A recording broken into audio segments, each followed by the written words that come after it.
வணக்கம். அனைவருக்கும் இனிய சித்திரை தமிழ் புத்தாண்டு நல்வாழ்த்துக்கள். பிடல் காஸ்ட்ரோ ஒரு பார்வை.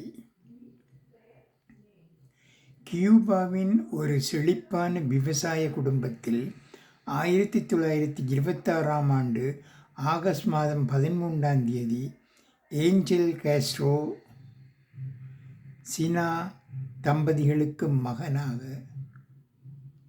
பிறந்தார் பிடல் காஸ்ட்ரோ. இவர் இளைஞராக இருக்கும்போது அமெரிக்காவில் அடிமைத்தனத்தில் கியூபா சிக்குண்டு இருப்பது இவருக்கு பிடிக்கவில்லை. அமெரிக்கா கியூப மக்களை அடிமைத்தனத்தில் வைத்திருந்தது. கியூபாவின் அனைத்து பொருளாதார வளங்களையும் அமெரிக்கா உறிஞ்சியது.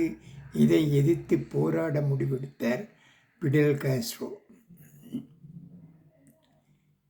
இவர் பல்கலைக்கழகத்தில் படிக்கும்போது 2 முக்கிய கட்சிகள் மாணவர்களிடையே இயங்கியது. இதில் கம்யூனிசம் தான் மக்களுக்கு உகந்தது என்று அதில் இணைந்தார் பிடல் காஸ்ட்ரோ. குற்றம் சாட்டுகிறேன் என்ற பத்திரிகை ஆசிரியரானார் பிடல் காஸ்ட்ரோ. 1952ஆம் ஆண்டு அமெரிக்காவின் கைக்கூலியான பாட்டிஸ்டா என்பவர் கியூபாவின் ஆட்சியை கைப்பற்றினார். ஆனால் இவரின் உண்மையான முகத்தை காட்ட பத்திரிகை மூலம் எழுதி மக்களுக்கு புரிய வைத்தார் காஸ்ட்ரோ. இதனால் அமெரிக்காவின் எதிர்ப்பை சந்தித்தார். 1953ஆம் ஆண்டு மோன்கடா இராணுவ முகாமை தாக்க முற்பட்டபோது பிடல் காஸ்ட்ரோ கைது செய்யப்பட்டு 1955ஆம் ஆண்டு விடுதலை செய்யப்பட்டார்.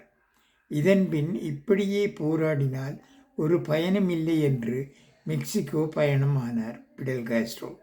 அங்கு போய் கெரில்லா யுத்த முறைகளை கற்றுக்கொண்டார்.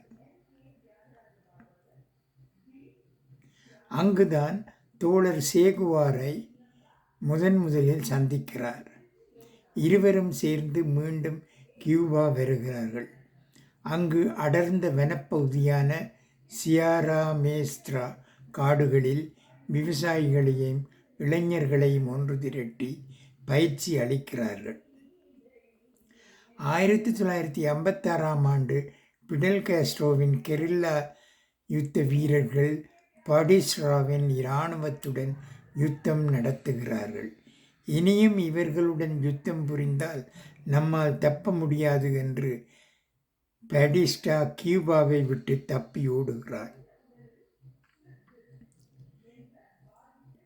இந்த யுத்தத்துடன் அமெரிக்காவின் ஆட்சி முறை கியூபாவில் முடிவுக்கு வந்தது. கியூபாவின் ஆட்சி பொறுப்பை பிடல் காஸ்ட்ரோ ஏற்கிறார். பிடல் காஸ்ட்ரோ பதவியேற்றுகை அமெரிக்காவினால் பொறுக்க முடியவில்லை. காரணம், கியூபாவின் அனைத்து வளங்களும் கியூபா மக்களுக்கே உரியது என்று அறிவிக்கிறார் பிடல் காஸ்ட்ரோ. இதனால் கோபம் கொண்ட அமெரிக்கா கியூபாவின் மீது பொருளாதார தடை விதித்தது. இதனால் கியூபாவின் உற்பத்தி பொருட்கள் அனைத்தும் தேங்கி கிடந்தது. இந்த நேரத்தில் கியூபாவுக்கு கை கொடுத்தது ரஷ்யா. கியூபாவின் உற்பத்தி பொருட்கள் அனைத்தும் ரஷ்யா இறக்குமதி செய்ய சம்மதிக்கிறது. இதனால் அமெரிக்காவின் கோபம் அதிகரித்தது. இதன் காரணமாக பிடல் காஸ்ட்ரோவை அமெரிக்காவின் CIA எனப்படும் மத்திய உளவு பிரிவு 638 தரத்துக்கு மேல் கொல்ல முயன்றும் முடியாமல் போனது. இவர் கியூபா மக்களின் வாழ்வுக்காகவே வாழ்ந்தவர். 1959 தொடக்கம் 1976 வரை கியூபாவின் பிரதமராக இருந்தார். அதன்பின் 1976 தொடக்கம் 2008 வரை கியூபாவின் அதிபராக இருந்தார். பின்பு இவரின் முதுமை காரணமாக தனது தம்பியிடம் நாட்டை ரவுல் காஸ்ட்ரோ ஒப்படைத்துவிட்டு ஓய்வு பெற்றார்.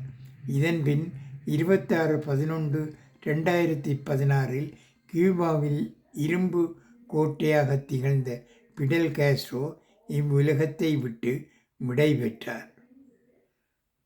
நன்றி, வணக்கம்.